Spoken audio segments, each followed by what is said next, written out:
Buenos días, buenas tardes, buenas noches, camaradas de Latinoamérica. Estamos hoy en el programa número 8 de Trabajadores al Poder, esta iniciativa comunicacional conjunta entre Brigadas Revolucionarias de México, la Fuerza de Acción Revolucionaria de Chile y el Partido Guevarista de Argentina, todas estas organizaciones integrantes de la CONREV. Para si hay alguno distraído que todavía no sabe qué es la CONREV, hace un par de programas y le dedicamos bastante tiempo a explicarlo, así que lo pueden buscar en nuestro canal. Bueno, como solemos hacer o intentamos hacer cada 15 días, a veces tardamos un poco más, estamos en esta especie de reunión virtual. Bueno, lo de virtual por lo general se toma de forma negativa, pero tiene su lado positivo porque uno no tiene que limpiar la casa para recibir a nadie, ni después cuando se van, no te rompen los vasos, así que vamos a tomarlo desde ese lugar positivo. Le doy la bienvenida a una de las participantes de esta reunión, la camarada Tania. Tome asiento, siéntase como en su casa. Ya, me cuesta mucho. He pedido por favor a la producción que no me dejen después de Nicolás Grillo, porque realmente me da mucha risa sus presentaciones. Pero bueno, vamos a tratar de ponerle un poco de seriedad a esto. Buenos días a todos los compañeros y compañeras que nos escuchan. Nuevamente estamos aquí en este octavo programa. La verdad es que muy, muy contentos de la llegada que han tenido los programas anteriores. Ya como decía la vez pasada, este programa ha tenido en cada una de sus sesiones cambios que han permitido ir fortaleciendo el debate y la reflexión de este espacio, lo cual nos tiene también muy conforme también los comentarios de los compañeros y compañeras de distintos lugares del mundo y de nuestros propios compañeros de las organizaciones aquí presentes. Así que agradecerles a todos ellos por sus aportes. También, como siempre, al equipo que está detrás del telón, preparando todo para que el programa salga bien y en las mejores condiciones técnicas posibles. Y bueno, por mi parte decir que no tengo problema si quieren venir a casa y romper vasos, siempre que los repongan con unos vasos, con un amargo obrero podría ser si viene ahí Cali de viaje, o con unos buenos taquitos mexicanos si viene desde México mi compañero Saúl. Así que por mi parte, feliz de recibirlos cuando quieran. Quiero presentar entonces ahora en este octavo programa a mi querido camarada Cali, mandándole además un abrazo grande a la distancia. ¿Cómo estás, Cali? Bien, muy bien, Tania, y muy contento también por este nuevo programa. Prometo en algún momento llegarme por ahí, no sé si con una botella de amargo obrero, pero sí con un par de vasos, porque Por las dudas. por las dudas, si rompo alguno. En cuanto al desarrollo del programa, la importancia que está teniendo, yo coincido con lo que vos decías, Tania. Creo que se va estabilizando, teniendo una repercusión en distintos lugares. Las respuestas que recibimos son positivas.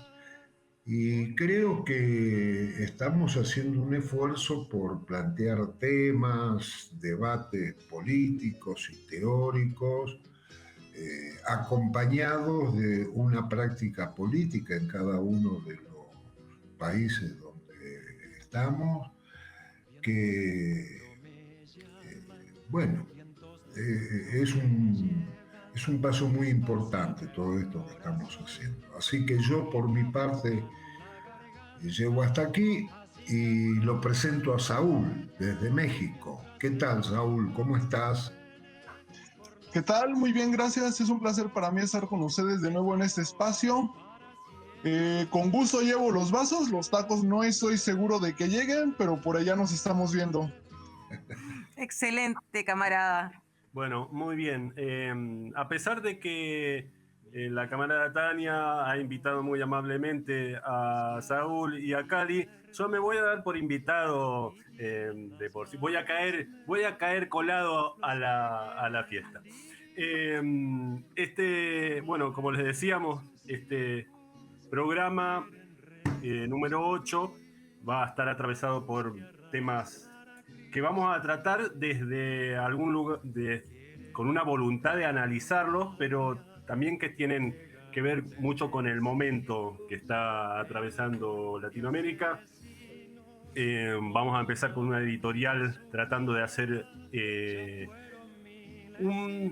una reflexión sobre que se cumplieron años del fallecimiento de Fidel Castro, tratando de no caer en los lugares comunes porque ya miles y miles de personas han escrito a favor y en contra del comandante.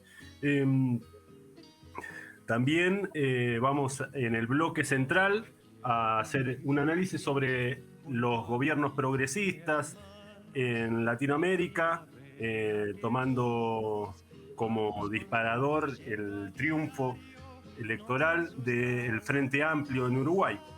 Y vamos a tratar de ver cuál es el rol que cumplen los distintos actores políticos en esa situación.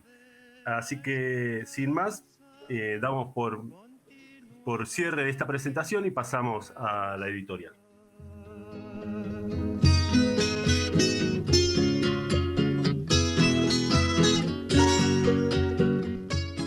La lucha de Cuba por independizarse de España se da en un contexto muy diferente al de los procesos independentistas de la mayoría de los países de nuestra América. Se da en los comienzos de la etapa imperialista del capitalismo. Cuba pasa en 1902, sin entretiempo, de la dominación de un imperio en decadencia y ya en retirada, España, a la tutela asfixiante de una potencia naciente, Estados Unidos. Esta peculiaridad marca sin dudas su desarrollo y su conciencia. La enmienda Pratt fue la forma legal que la burguesía de Estados Unidos le dio a la práctica ejecutiva, económica y militar de la anexión de Cuba. Enmienda que, si bien se vio mermada en 1934 gracias a la Revolución Nacional Burguesa Antiimperialista de 1933, solo llegaría a su final con la Revolución de 1959. En la mitad del siglo XX, Latinoamérica vivía una serie de convulsiones nacionales con diferentes grados de participación y protagonismo de las pequeñas burguesías, la clase trabajadora urbana y el campesinado. La irrupción del peronismo en la Argentina en 1945, la revolución pequeño burguesa de Costa Rica de 1946, la revolución boliviana en 1952 y el levantamiento popular acompañado por la Marina de Venezuela el 23 de enero de 1958. Pero las revoluciones políticas nacionales se estaban dando en América Latina a destiempo. Su objetivo histórico estaba agotado. En periodos anteriores, las revoluciones políticas nacionales expropiaban a los terratenientes atacando los resabios de feudalismo, favoreciendo a las burguesías crecientes en cada país y generando así un pequeño margen de autonomía nacional. Pero a esta altura, las burguesías, ya desarrolladas, estaban indivisiblemente ligadas al imperialismo y al capitalismo global. Por ese mismo motivo, ya no apoyaban en conjunto estos procesos de liberación nacional. Y así, las revoluciones políticas nacionales encaradas por sectores de la pequeña burguesía, enmarcadas en el nacionalismo revolucionario, no alcanzaban siquiera para garantizar la autonomía nacional, ya que no golpeaban al imperialismo en su terreno de dominación por excelencia, el económico. En este contexto se desarrolla la Revolución Cubana. La historia ya les había mostrado que no alcanzaba con derrotar a la dictadura de Batista, no alcanzaba con la participación de los trabajadores en el Estado, ni con la conquista de derechos. Esta revolución debía ir más allá que la antecedieron. La revolución debía ser socialista. Tiempo después, Fidel diría: revolución es sentido del momento histórico, es cambiar todo lo que deba ser cambiado. Fidel, en textos previos a la revolución, como el famoso La historia me absolverá, si bien no nombra explícitamente al marxismo, este aparece de forma tácita cuando habla de una sociedad sin explotadores ni explotados. Fidel y la dirección del movimiento 26 de julio entienden que no ganarían el apoyo y la participación de las masas hablando de socialismo en la Cuba de los años 50, después de ser por medio siglo una semicolonia yanqui, teniendo en cuenta el enorme grado de anticomunismo inoculado en el sentido común de esa población. Pero luego, con tan solo 2 años de experimentar los grandes cambios, Fidel proclama el carácter socialista de la revolución ante un pueblo que inmediatamente avanza sobre la invasión yanqui en Playa Girón, defendiendo su revolución y el proyecto socialista. Pensar que la marcha misma de la revolución llevó a sus mandos a tomar las banderas del socialismo por razones oportunistas o pragmáticas, o que esto solo se dio para ganar los favores de la Unión Soviética, como afirman algunos, es claramente no entender o negar las dinámicas del proceso revolucionario. Describir las condiciones de estadista y estratega de Fidel sin repetir lo 1000 veces escrito sería casi imposible, así que solo repasaremos algunos hitos importantes y polémicos de su vida como conductor de la Revolución Socialista Cubana. Ser internacionalistas no es más que cumplir con nuestra deuda histórica, dijo Fidel, y así lo cumplió. En Cuba existieron escuelas político-militares internacionales entre los años 59 y 86, en las que se instruyeron la gran mayoría de las fuerzas revolucionarias de nuestro continente y algunas de otras partes del mundo. También combatientes cubanos han participado en las luchas revolucionarias de América y África. La participación de revolucionarios cubanos, incluido el Che Guevara, en Argelia, el Congo y más tarde en Angola, donde Fidel cumplió un papel relevante en contra los racistas sudafricanos, desmiente por completo la imagen dependiente y seguidista incondicional de la Unión Soviética que muchos quisieron achacarle a Fidel tergiversando su historia, ya que para ese tiempo África era una zona a no tocar en la coexistencia pacífica entre la URSS y Estados Unidos. Las tergiversaciones de la historia de Fidel se dan tanto por la burguesía como por algunas corrientes de izquierda que poco o nula experiencia han tenido en procesos revolucionarios.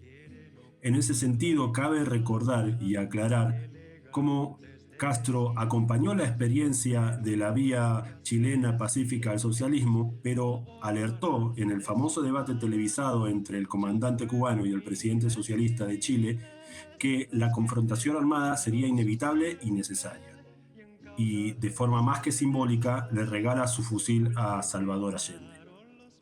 Luego, ante la inminencia del golpe militar, le propone que con 100 hombres decididos de la embajada cubana podía detener el levantamiento militar. Y Allende le responde que es un problema entre chilenos y lo resolverían entre chilenos.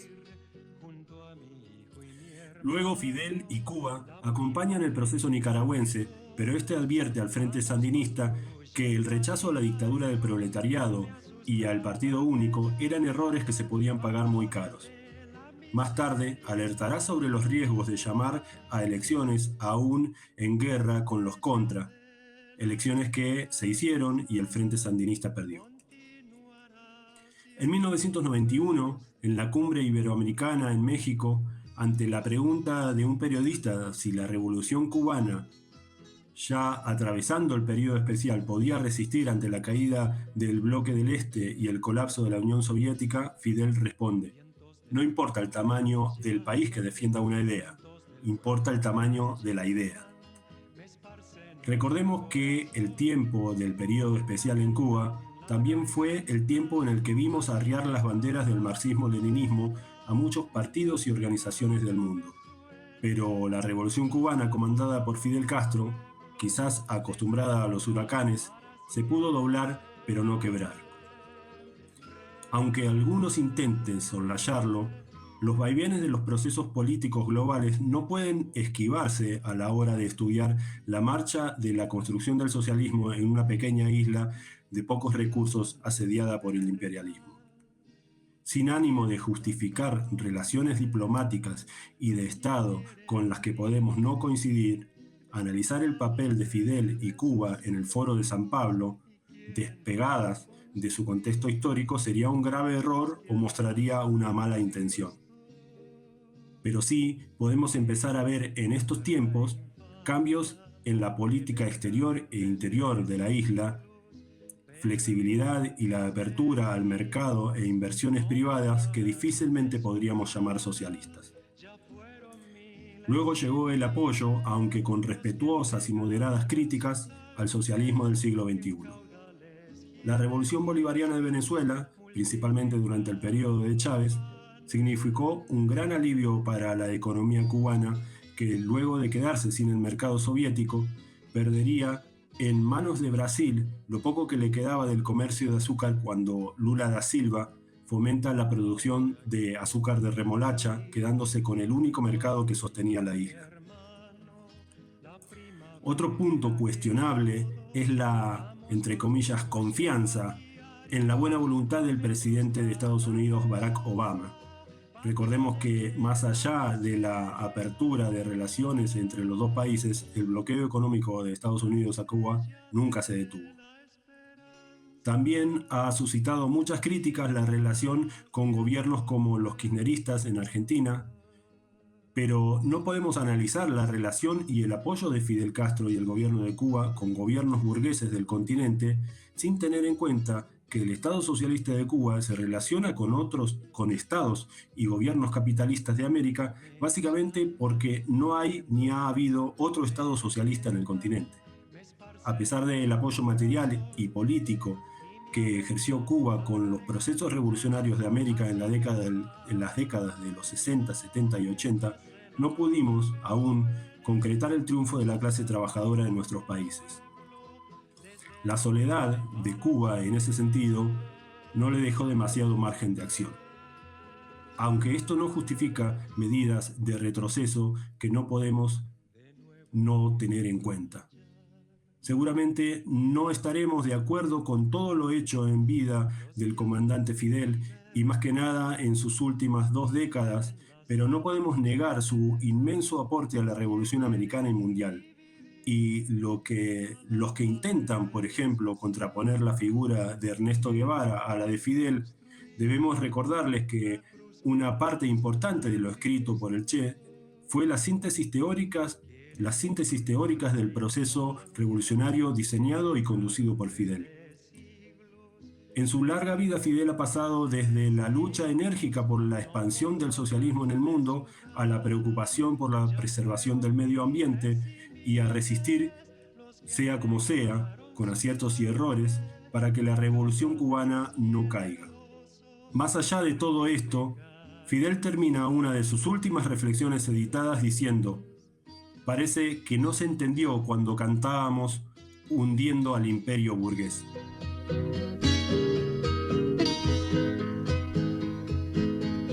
Ahora quiero vivir junto a... Bueno, ahora vamos a pasar al bloque central, el bloque que solemos debatir entre nosotros los temas elegidos. Vamos a dividirlo en 3 partes.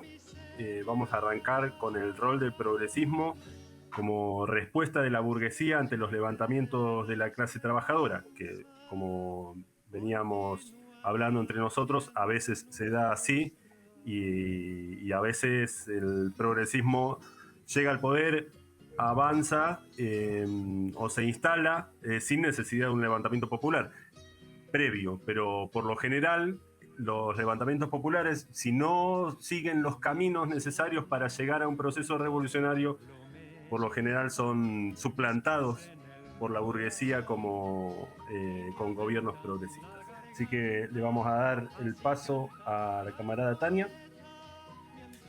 Sí, bueno, partimos este bloque, ¿cierto?, comentando, como decía el compañero, la coyuntura reciente respecto a la victoria del Frente Amplio en Uruguay. Vale la pena destacar también por las características que tiene esta victoria, que es el retorno del Frente Amplio después de haber estado hace algunos años atrás, ¿cierto?, por bastantes periodos en el gobierno, que no siempre el progresismo es una respuesta a un levantamiento popular. Por el contrario, Uruguay ha sido una demostración de un proceso donde no han sido las movilizaciones populares precisamente lo que ha llevado al Frente Amplio a retornar. De hecho, probablemente sea Uruguay el ejemplo más preciso del sentido de fondo del progresismo, y a mi parecer ese sentido de fondo más profundo del progresismo tiene que ver con cómo se constituye una estrategia, como una estrategia de poder predominante y preferente de la burguesía para este momento histórico. Desde ese punto de vista, el progresismo pasa a ser la carta del consenso de la burguesía en su conjunto, y por ahí hoy día no es casualidad, ¿cierto?, que los medios de prensa, en este caso, por ejemplo, en Chile, aparezcan titulares como que Uruguay, el retorno de la izquierda moderada al poder que tranquiliza al mercado y promete más crecimiento, precisamente den cuenta de que para el mercado, el progresismo, y para la burguesía en su conjunto, el progresismo le otorga garantías esenciales, garantías que corresponden a estabilidad, a el soporte ideológico-político del régimen democrático burgués, y también una concepción discursiva que integra el variopinto de demandas y reivindicaciones ajenas a la lucha de clases, que permiten un manto de integración de ideas y que desde ahí, ¿cierto?, permite encubrir e invisibilizar las contradicciones de clase. Por lo tanto, el progresismo tiene un rol no solamente político, sino también profundamente ideológico. Después, en el segundo punto, profundizaremos en eso cuando hablemos del progresismo y el posmodernismo.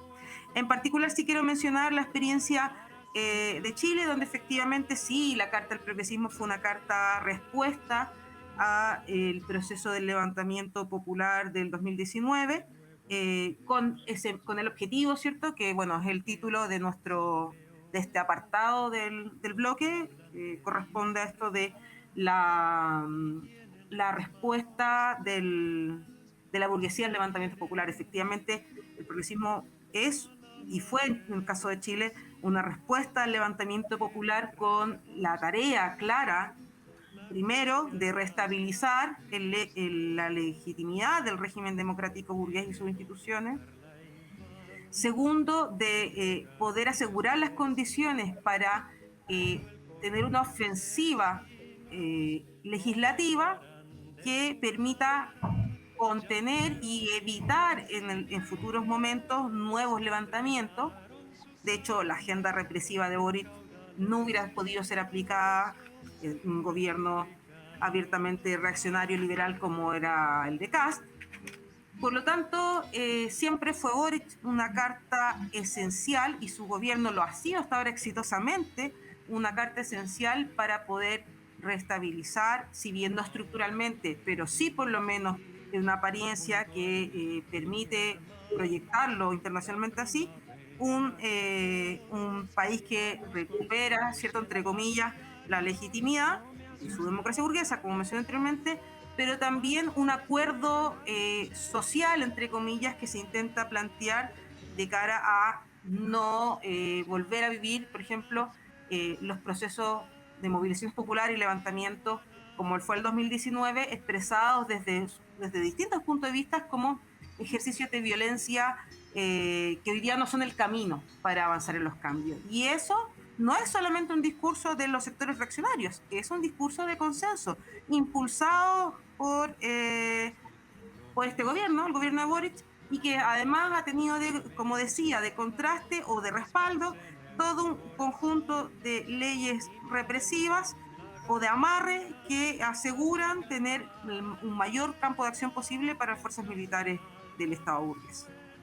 Yo entiendo también que más o menos en la misma línea de lo que fue la experiencia de Chile, en México, el último gobierno, ¿cierto?, representó también una respuesta a los levantamientos populares, y por ahí, Saúl, me gustaría preguntarte cómo lo han visto ustedes, cómo han reflexionado respecto también al boom que significó, ¿cierto?, mediático, este gobierno, que bueno, recientemente culminó, pero que sí marcó un importante precedente para entender el rol del progresismo en México. Sí, bueno, aquí en México el progresismo se ha construido tanto como una respuesta a la lucha de clases, tanto como de forma paralela, se podría decir, a ella. ¿Con esto a qué me refiero? Aquí en México hay un antes y un después en la lucha popular, después de la desaparición de los 43 estudiantes de Ayotzinapa. Desde el 2005, el progresismo se empieza a construir como una opción política en las elecciones del 2000, previsto a las elecciones del 2006. Sin embargo, su presencia y su apoyo popular pues no es tan amplio. Es decir, sí empieza a haber un discurso alterno al oficial que plantea un apoyo más a sectores populares, que pone en el centro político las injusticias sociales, etcétera, pero que sin embargo pues no cuenta con un apoyo amplio entre las masas, ni mucho menos entre sectores de la burguesía. Pasa el tiempo, van las elecciones del 2012, empieza a tener mucha más fuerza debido a los problemas sociales del país.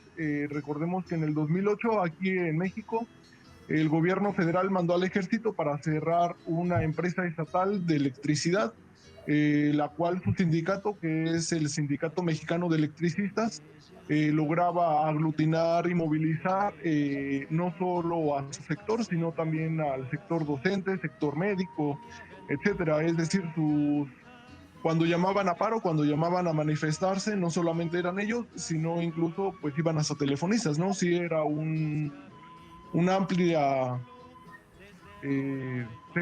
sector de la clase trabajadora lo que los apoyaban. Se cierra, empieza a haber pues crisis económica en el país, la crisis de inseguridad. Ante esto, pues se plantea que es necesario como que cambiar un poco el escenario político del país, y las masas apoyan completamente al progresismo en las elecciones del 2012.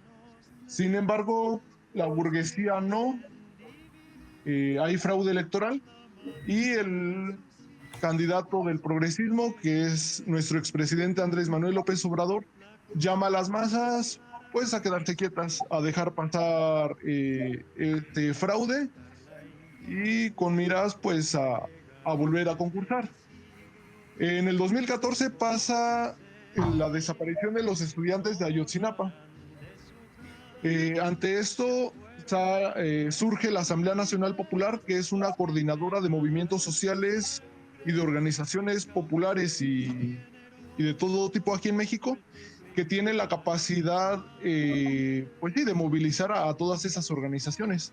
En las elecciones del 2015, elecciones intermedias en donde se escogen gobernadores, presidentes municipales y diputados, llaman a un boicot masivo, el cual pues sí se deja sentir en el país. Hay quema masiva de propaganda electoral, en todas partes donde hay propaganda se pintan consignas en contra de los candidatos, en contra de los partidos, se queman sedes, los partidos políticos tienen que cerrar sedes en varios lugares debido a la violencia por parte de las masas y su inconformidad. Ante este escenario, la burguesía se plantea más seriamente pues el voltear a ver un discurso más amigable ante las masas. Y es ahí cuando el progresismo en verdad empieza a ganar fuerza a nivel nacional. Se construye ya como un partido político, nace así Morena, el Movimiento de Regeneración Nacional, como una opción para contener en las futuras elecciones. En el 2016, el gobierno federal destituye a varios altos funcionarios debido a las protestas sociales que llegan incluso a quemar la puerta de Palacio Nacional, es decir, un acto simbólico en el cual se quema uno de los recintos de gobierno más antiguos y emblemáticos del país. En esa manifestación se crema incluso una figura de papel maché como de 3 metros de alto del presidente. Entonces, pues la efervescencia de las masas era muy, muy latente.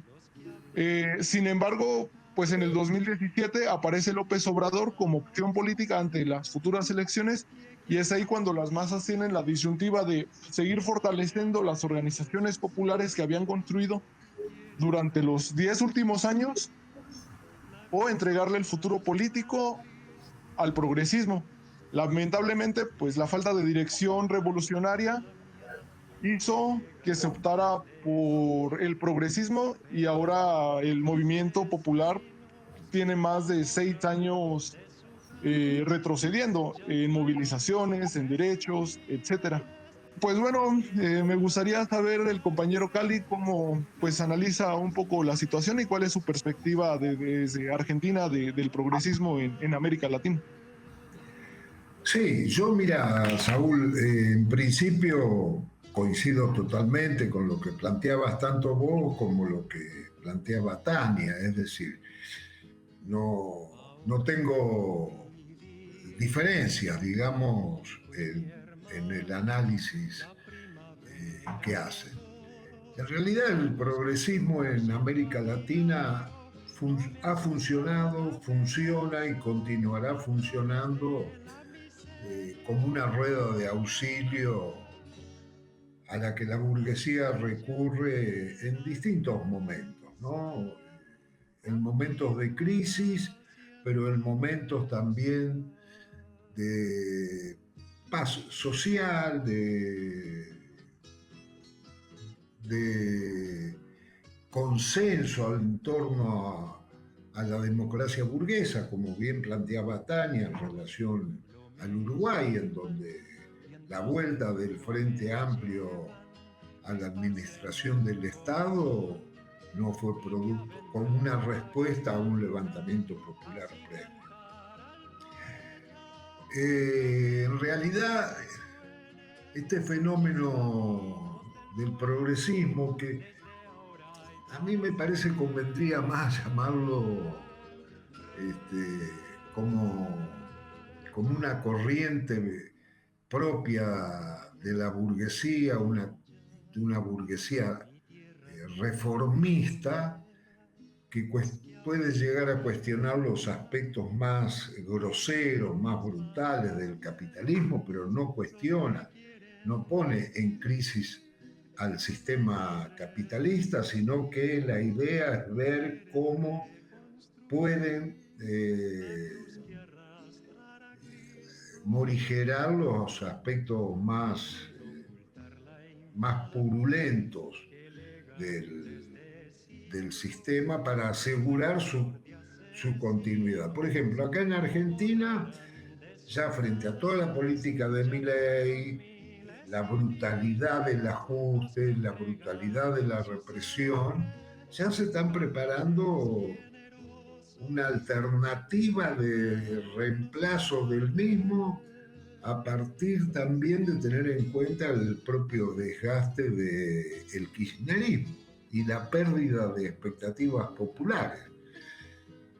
Si bien a nivel del sentido común de las masas, cualquier cosa que provenga tanto del kirchnerismo como de estos otros sectores va a ser mejor que lo de Milei. Este fin de semana se anunció el lanzamiento en la Argentina de un movimiento llamado Frente Amplio por la Democracia, que está compuesta por todas fuerzas políticas que hasta hace unos días formaban parte de un frente con el kirchnerismo, y ahora comienzan a tomar cierta distancia. Ahí hay desde sectores reformistas, el Partido Comunista, sectores del propio kirchnerismo que están impulsando esta nueva alternativa. Ahora, este tema tiene realmente un peso en América Latina, todo su papel y se ve facilitado por la debilidad que hoy tenemos las fuerzas revolucionarias, por los golpes que hemos recibido, no solo golpes de tipo político, ideológico, golpes físicos. Se ha masacrado a toda una generación de revolucionarios y nos cuesta todavía recomponer política y organizativamente las fuerzas que enfrenten de una manera más decidida al capitalismo, tanto en sus expresiones más brutales, más groseras, como puede ser hoy en Ecuador, como puede ser en Perú, en Paraguay, acá mismo en Argentina, y también a estos otros sectores que se plantean como una alternativa frente a las masas ante las políticas más brutales del capital concentrado. Acá han gobernado, por ejemplo en Argentina, durante 12 años, el nacionalismo popular, algunos lo califican de izquierda, nacionalismo popular de izquierda representado por el kirchnerismo, no hicieron un solo cambio que modificara la estructura económica y social heredada tanto de la dictadura militar como de el menemismo, proveniente también del mismo seno del peronismo, con todas sus políticas de privatizaciones y todo lo demás. Creo que en Chile ha pasado lo mismo. Boric no ha modificado en absolutamente nada toda la estructura socioeconómica heredada de la dictadura. Y en Uruguay pasa otro tanto. Y bueno, lo que vos contabas, Saúl, en México. Entonces yo creo que este es un tema que las fuerzas revolucionarias tenemos que tener una posición muy clara, trazar una línea divisoria entre todos estos sectores y la clase obrera, los sectores empobrecidos del campo y de la ciudad. Y no confundirnos con estas que son peleas de familia entre capas, fracciones de la misma burguesía, con que una de estas fracciones son una alternativa para resolver los problemas obreros y populares. Yo creo que este es un tema que hay que debatir muy a fondo, incluso con organizaciones hermanas, podemos decir, que en uno u otro momento se colocan a la cola de algunas de estas variantes, de estas fracciones de la burguesía, fundando su apoyo en el mal menor.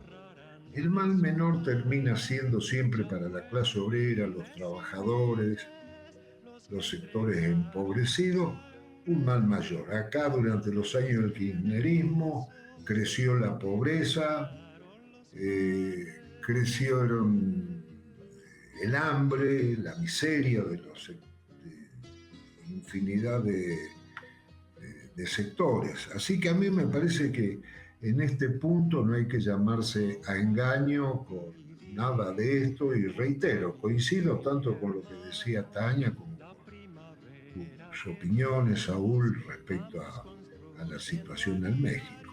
Así que de mi parte nada más.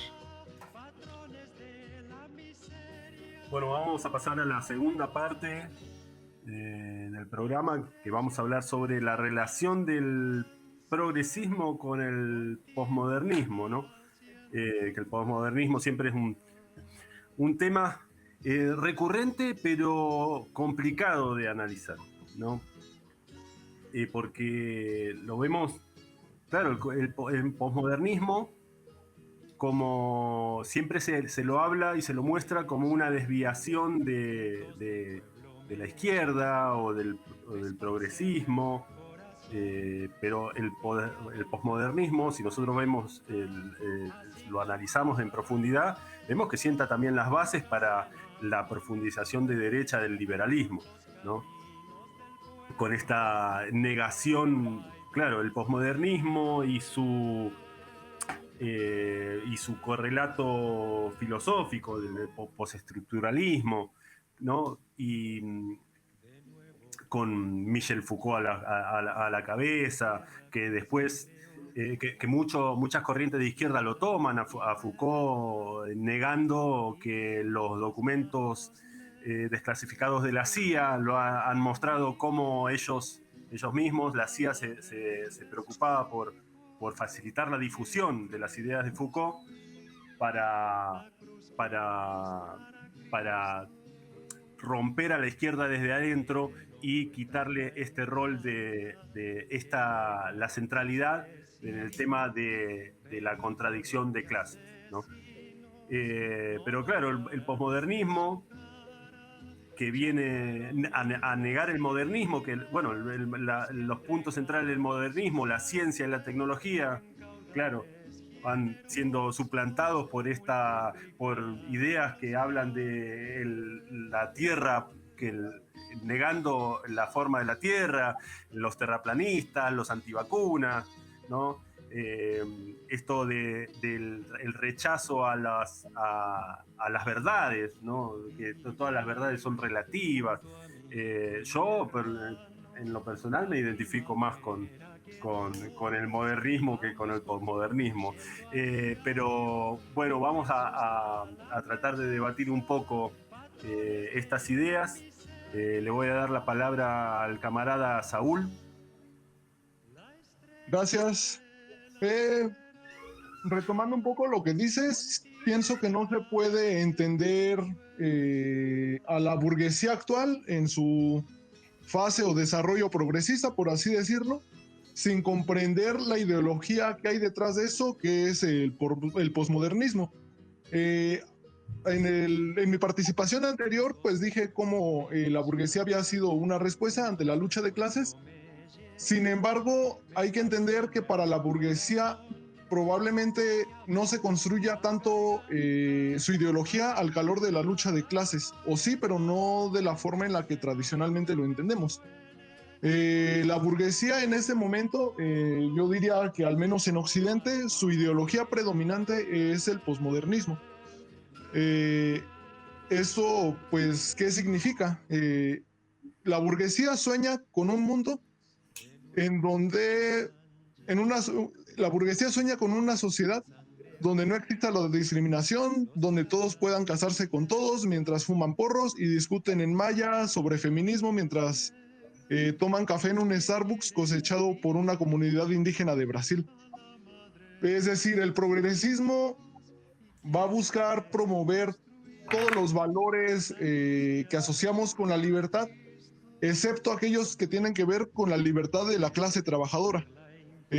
No, en sus discursos nunca va a estar la asociación obrera, la lucha por los derechos sindicales, la lucha por los derechos dentro de los centros de trabajo. Sus discursos de libertad siempre van enfocados a la libertad burguesa, es decir, a la libertad que un burgués puede tener en una sociedad como la nuestra. Y esa es la libertad, pues, de casarse con quien se le dé la gana, la libertad de consumir drogas en espacios públicos, etcétera. Al menos aquí en México, la burguesía ha entendido ese posmodernismo y esa libertad en ese sentido. No sé cómo, pues, lo podrían vislumbrar en otras latitudes, Cali. Sí, mira, yo pienso que este tema del posmodernismo nosotros le tenemos que prestar mucha atención, porque como bien vos decías, Esta es la ideología de la gran burguesía, de la burguesía en general. Es decir, es una respuesta al marxismo después de la caída del muro de Berlín, después del triunfo de la contrarrevolución en los países que habían iniciado un proceso de transición socialista, y tiene como característica central, a mi modo de ver, que mientras el gran capital concentra su poder económico y militar por arriba, por abajo a nivel de los sectores populares, de los trabajadores, de sectores de la pequeña burguesía, fomenta la mayor dispersión, la mayor división posible. Es decir, es una filosofía, si es que se la puede llamar de ese nivel, absolutamente antiobrera, antipopular y anticomunista. ¿De qué parten ellos? Foucault, Althusser previamente, porque es un tema que lo vienen trabajando desde hace tiempo, Althusser, Foucault, Lyotard, Deleuze, en donde mezclan a Heidegger, Nietzsche y lo condimentan con alguna frase de Marx para dar cierta idea también de que son progresistas. Pero lo primero que hacen, por ejemplo, toman esta frase de Nietzsche que dice: no hay hechos, lo que hay son interpretaciones. Es decir, hay una negación de la realidad, incluso por un problema muy sencillo. Si hay interpretaciones, es porque hay hechos. Si no hubiese hechos, no habría ninguna posibilidad de hacer ninguna interpretación. Es decir, pero el objetivo es disolver lo que podríamos llamar el principio de la realidad y sumergirnos a partir de las interpretaciones en el individualismo más extremo. Porque si no hay hechos, no hay una realidad objetiva que existe fuera de nosotros, tampoco hay verdad. Se diluyen tanto el principio de realidad como el principio de verdad. ¿Y por qué se lo reemplaza? Por una multitud de interpretaciones. Entonces, como cada uno puede interpretar las cosas como se le ocurra, a su manera,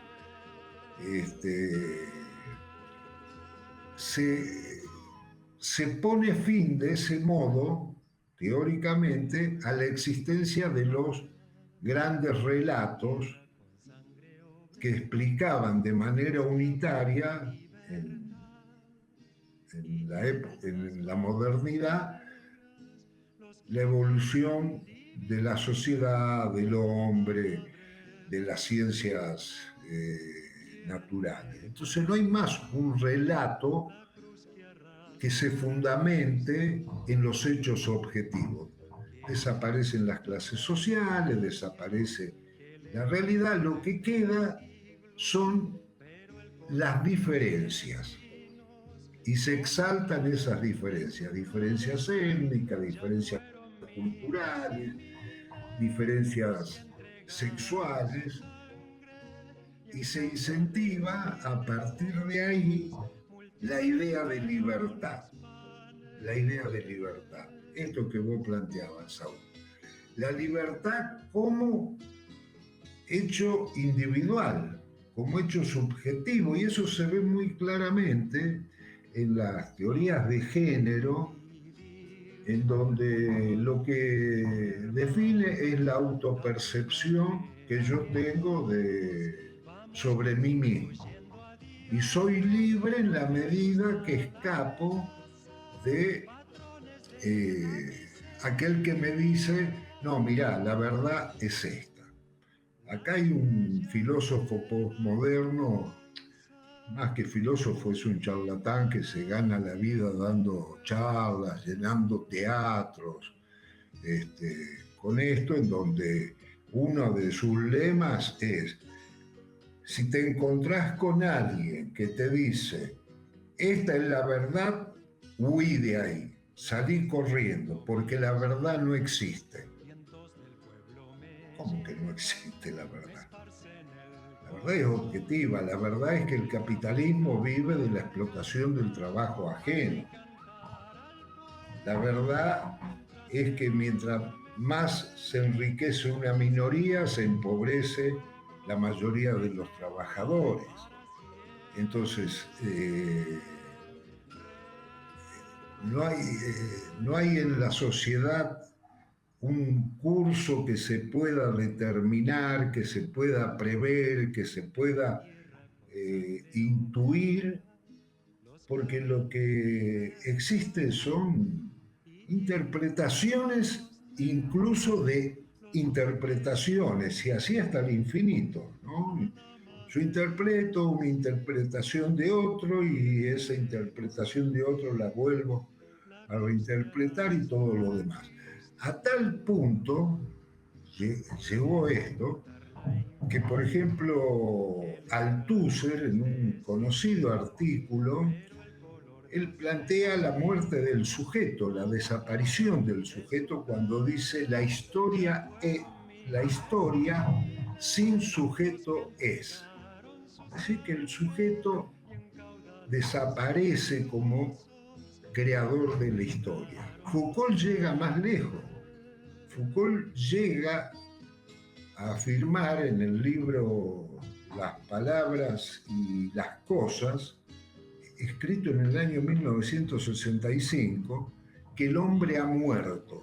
Es decir, el hombre como centro, como centralidad, que había puesto de los procesos políticos, sociales, humanos, que había puesto en el centro la modernidad a partir de Descartes, de Hegel, del propio Marx, cuando plantea Marx que el hombre hace su historia, pero en circunstancias no elegidas libremente por él, eso desaparece.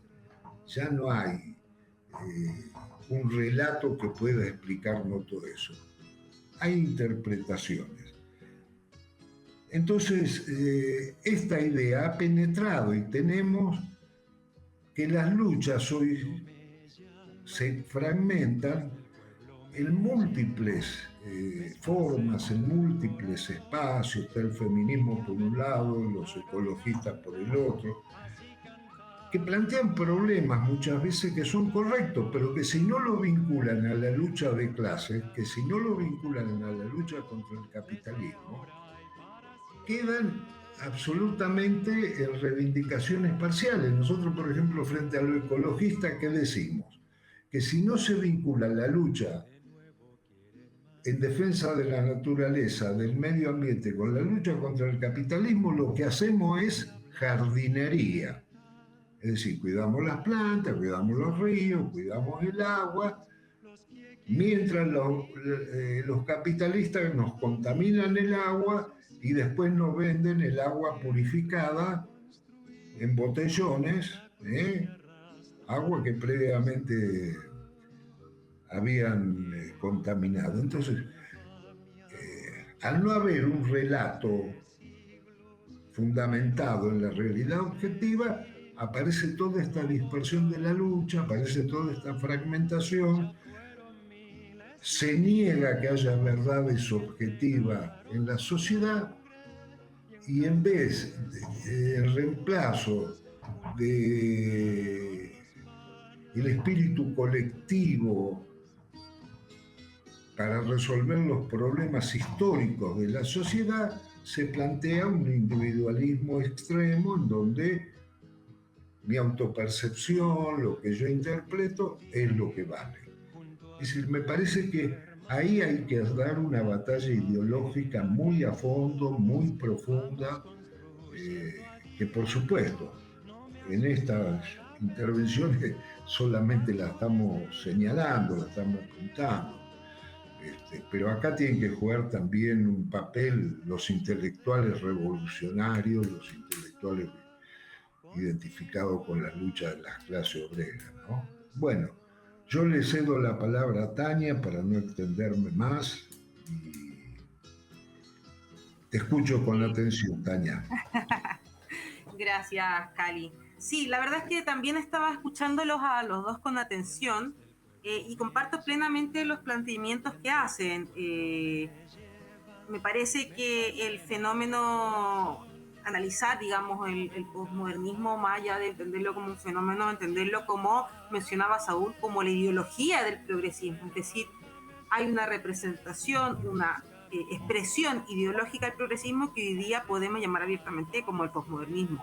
Y de ahí también las formas en que ésta se desarrolla están expresadas claramente también en lo que manifestaba Cali en su exposición. Entonces, a mí me gustaría primero partir explicando, planteando, ¿cierto?, que el progresismo como estrategia de poder de la burguesía, ¿cierto?, para que pueda tener éxito, necesita garantizar la democracia. Y si la garantía de la democracia no se puede resolver a través de la fuerza, o se puede resolver a través de la fuerza, pero hay formas incluso más eficientes de hacerlo que la fuerza, requiere tener para ello, ¿cierto?, un aparataje ideológico que pueda, ¿cierto?, alcanzar este éxito sin llegar a tener que implementar la fuerza como un mecanismo coercitivo para garantizar la democracia, sino a través de la integración ideológica o a través del manto ideológico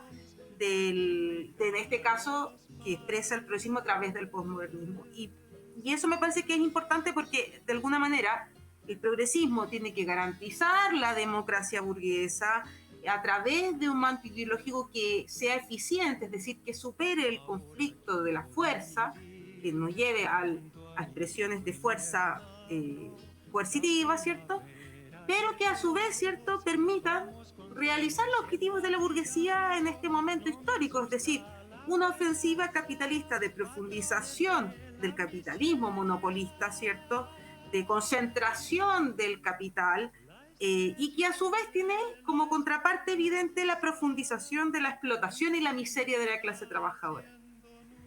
¿Cómo llegar a lograr todo eso, ¿cierto? Solo se puede si esta estrategia de poder tiene un soporte ideológico suficientemente fuerte que tenga a quienes pudiesen ser sus potenciales enemigos como sus aliados. Y para eso a quienes tiene como aliados principalmente, a mi parecer, son los sectores medios o los sectores profesionales, los sectores más acomodados de la clase trabajadora, que de alguna u otra manera han sido los mejores portavoz del posmodernismo, desde el punto de vista de lo que ha sido la expresión del feminismo, del ecologismo, del indigenismo como incluso una moda, y quiero explicar bien por qué me parece que desde ahí se cumple un rol clave que es vital para poder diluir la lucha de clase y los conflictos de clase. Desde ese punto de vista quiero mencionar en el fondo que los sectores medios, a mi parecer, los sectores que han sido de la pequeña burguesía y también los sectores más acomodados de la clase, principalmente profesionales, han sido principalmente un actor desde el punto de vista político para el progresismo, pero también desde el punto de vista ideológico clave para poder neutralizar los conflictos de clase, elevando o siendo ellos los portavoces de una expresión totalmente liberal de la ideología y del pensamiento, que difumina al sujeto histórico, como se mencionaba, incluso lo extingue, ¿cierto?, y muchas veces se reconfigura como una multiplicidad de sujetos, que pueden ser las mujeres, las minorías sexuales, los indígenas, o cualquier sujeto que incluso pudiese considerar o preevaluar como potencial portavoz de una verdad parcial o de una reivindicación parcial que no permita develar los problemas estructurales. Y de ahí que en el fondo los sujetos históricos pueden ser un variopinto de sujetos donde pueden ser todos, pueden ser nadie, puede ser cualquiera, siempre y cuando proyecte una proposición que primero sea totalmente subjetiva, es decir, una proposición que, como decía Cali, niega la verdad o niega la realidad porque interpreta la realidad desde un punto de vista de una matriz que siempre, preferentemente, va a poner sobre la mesa parcialidades y subjetividades o subjetivaciones que tienen que ver con la percepción individual y no con el análisis estructural, y que ese análisis estructural para nosotros marxistas tiene que ver directamente con el análisis de clase, es decir, con la aplicación de la dialéctica como ejercicio de entendimiento y de pensamiento y de interpretación de la realidad. La subjetivización de la realidad, la subjetivización de la verdad, y donde todas las verdades caben, básicamente es negar que la verdad propiamente tal, entendida como aquellas que se pueden reconocer desde un estudio o un análisis histórico y materialista de la sociedad, básicamente lo que hacen es no solamente negar al trabajador o al sujeto, a la clase trabajadora, como un sujeto histórico con potencialidad, con la única y verdadera potencialidad revolucionaria, sino que a su vez darle espacio a una cabida de sujetos que se constituyen de estas propias subjetividades, que son las interpretaciones particulares que cada uno pueda tener de la realidad.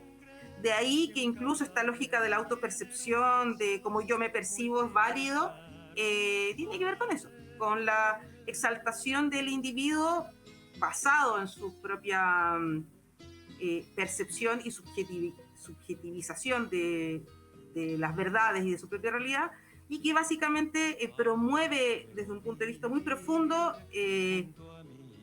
el ejercicio de la libertad individual, básicamente como una propagación del individualismo que corrompe todas las bases ideológicas y morales de un proyecto verdaderamente colectivo de emancipación. Por lo tanto, el posmodernismo, a mi parecer, es principalmente, como decía Saúl, repitiendo un poco lo que comentaba al comienzo, la expresión ideológica del progresismo, pero desde ahí también es un enemigo fundamental a combatir por los revolucionarios.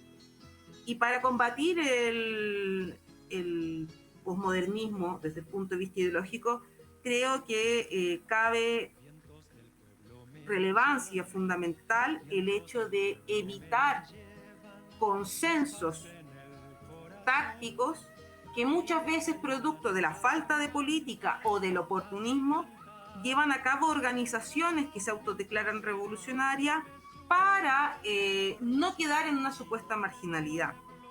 El posmodernismo, a mi parecer, más allá de lo estructural y desde donde está pensado en este bloque, ¿cierto?, ha tenido un impacto profundo en las organizaciones y en los sectores que se definen como izquierda revolucionaria y en el anarquismo, fuertemente en el anarquismo, que básicamente han hecho de quienes pudiésemos haber entendido en algún minuto como potenciales compañeros de lucha, abiertamente como antagonistas de la clase trabajadora, enemigos de la clase, que reproducen su sumisión y subordinación, proyectando y reproduciendo una ideología totalmente descompuesta y totalmente servil al capital, como es el posmodernismo.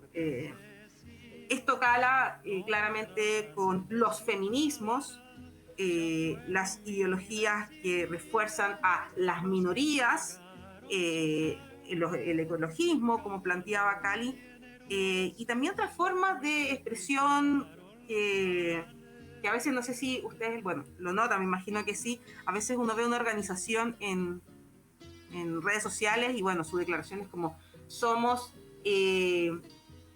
anticapitalistas o antineoliberales y antipatriarcales y anticoloniales y antirracistas y bueno, esa expresión finalmente es este pegoteo de ideas que pudiesen aparentarse reivindicaciones, pero que en su expresión concreta no son más que demandas que pone la misma burguesía con este portavoz, que son principalmente los sectores medios, para invisibilizar, para negar y para básicamente desconstituir al verdadero sujeto histórico de la revolución, que es la clase trabajadora, que podemos estar totalmente de acuerdo que ha cambiado profundamente, porque a la medida que cambia el modo de producción o que muta las formas de producción del capitalismo, también va mutando las formas que adopta el trabajo y la clase trabajadora.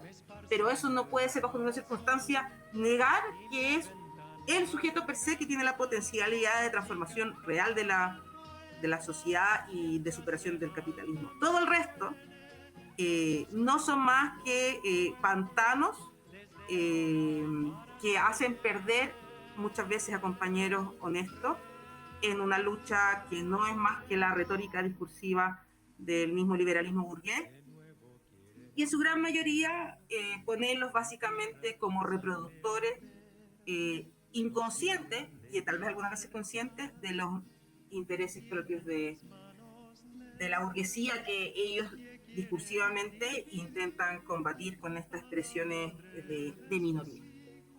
Eso básicamente. Bueno, ya vamos llegando al tercer bloque de este debate. Hasta ahora viene siendo muy interesante las exposiciones.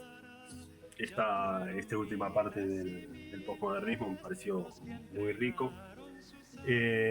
Bueno, nos tocaba, íbamos a hablar del progresismo y la democracia burguesa, pero creo que es un tema que hemos ido tratando también en los dos bloques anteriores, así que les dejo el espacio abierto a una última reflexión si quieren hablar de este tema o de el progresismo en general, a cada uno de los tres camaradas. No sé quién de ustedes quiere arrancar. Cali. Sí, bueno, yo creo que el debate en verdad ha sido muy rico, como todos los que estamos teniendo, ¿no? Y en realidad el tema del progresismo en relación a la democracia burguesa, la actitud de estas corrientes, de estos sectores, fracciones de la burguesía, como lo queramos llamar, se maneja totalmente en los marcos del sistema institucional y legal de la burguesía, de las leyes establecidas por la propia burguesía. No hay un cuestionamiento al sistema. Es más, se exige, por ejemplo, acá en Argentina, yo pongo este ejemplo de Milei porque es una expresión brutal de los intereses del capital. Entonces, acá hay sectores de la pequeña burguesía, de los sectores progresistas, que reclaman el respeto a las instituciones, a la institucionalidad y a la necesidad de recuperar derechos. Es decir, cuando hablan del respeto a la institucionalidad, ¿cuáles son las instituciones que hay que respetar? La justicia burguesa, el parlamento burgués, la educación burguesa, es decir, las Fuerzas Armadas, las distintas iglesias, que son todas instituciones de este sistema. Y cuando se refieren a recuperar derechos, ¿cuál es el derecho? A que la clase obrera continúe siendo explotada, pero de una manera un poco más dulcificada. Es decir, que le aflojen las cadenas que pesan sobre la misma. Entonces, nosotros no, como fuerzas revolucionarias, no respetamos la institucionalidad burguesa. Es más, las repudiamos, las rechazamos. Y no queremos, o no, para ser más preciso y que nadie después saque conclusiones falsas, no nos limitamos a la lucha por recuperar derechos o conquista de la clase trabajadora. El derecho que queremos conquistar y por el cual nosotros luchamos es el derecho a una sociedad de hombres libres en donde seamos socialmente iguales, humanamente diferentes y políticamente libres. Esto que planteaba Rosa Luxemburgo como objetivo de la revolución comunista, de la revolución socialista. Es decir, el progresismo no es ni siquiera solución para los problemas más elementales de la clase trabajadora. Y esto no es teoría, esto no es simplemente una hipótesis, lo vemos todos los días acá en América Latina, lo vemos en América Latina, con estos gobiernos, y los intelectuales que hablan de las deudas con la democracia de estos sectores progresistas. ¿Qué deuda? No tienen ninguna deuda. No tienen ninguna deuda. Las deudas que existen y que son reales son las deudas que la clase obrera más tarde o más temprano le van a cobrar a estos sectores.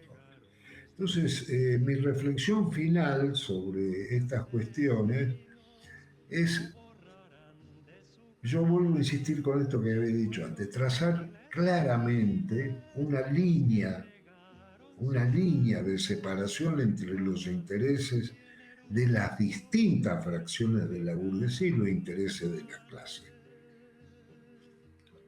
Y construir, fortalecer esa independencia de clase frente a todas las variantes de la burguesía, construyendo fuerzas revolucionarias, construyendo el Partido de la Revolución y el socialismo. Es la única manera de resolver los conflictos sociales, con una condición más.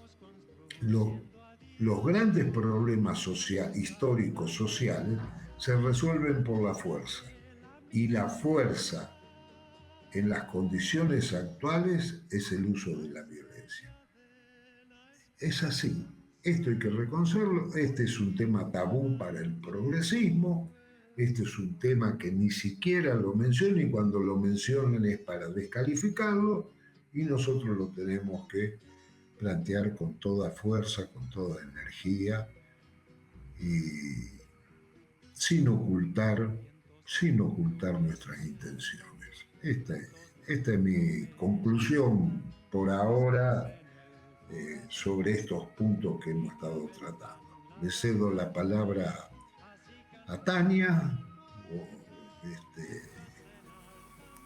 Gracias, Cali. Sí, recojo tu palabra.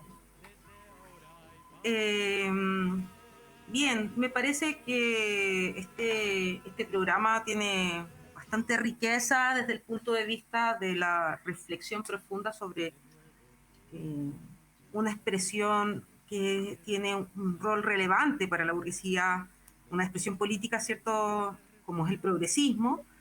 Y de ahí que me parece que este cierre, ¿cierto?, que tiene que ver un poco con el último punto de cómo entrelazamos el progresismo y la democracia, también me parece que es vital, porque ahí tal vez está el punto medular, ¿cierto?, desde donde se configura desde el campo, hacia el campo político y cómo se entiende entonces esta estrategia de poder burguesa.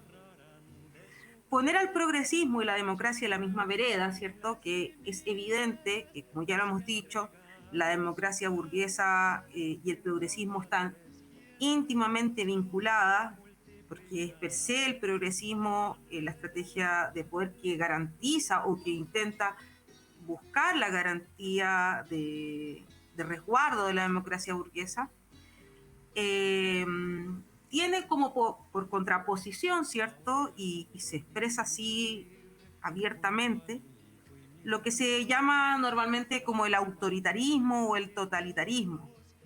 Entonces siempre se habla de democracia versus autoritarismo o democracia versus totalitarismo.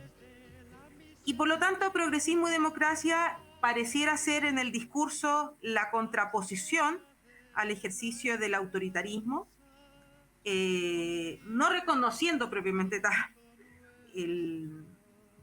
que la democracia burguesa en sí no es otra cosa que lo que hemos dicho en otros programas, la dictadura del capital. Por lo tanto, no puede ser nada más autoritario que la dominación de una clase sobre la otra, basada en la explotación de, en este caso, de los trabajadores. Por lo tanto, este discurso anti-autoritario y antitotalitario que se expresa como contraposición a la ideología que proyecta el progresismo, ¿cierto? Y donde también se ancla con la democracia, básicamente es un discurso que viene a también jugar una posición reaccionaria ante los procesos y las organizaciones honestamente revolucionarias, ¿ya? No es casualidad y no ha sido pocas las veces que hemos visto, sobre todo sectores anarquistas, bastante descompuestos, por cierto, y otro tipo de organizaciones que se definen como revolucionarias, pero son básicamente expresión de la ideología pequeño burguesa postmoderna, donde se menciona y se habla de estas organizaciones revolucionarias o de partidos revolucionarios como expresiones autoritarias. De hecho, el anarquismo se ensalza su discurso antiautoritario para constituirse aparentemente una expresión transformadora. Desconociendo que en realidad a eso que llaman autoritarismo, que tiene que ver con una organización, un partido, ¿cierto?, de combate que tenga como perspectiva impulsar al calor del proceso de lucha de clases la emancipación de los trabajadores, lejos de ser autoritario, es el desarrollo propio que nos damos los trabajadores, del cual tenemos todo el derecho a hacerlo para tener expresiones políticas de nuestros propios intereses.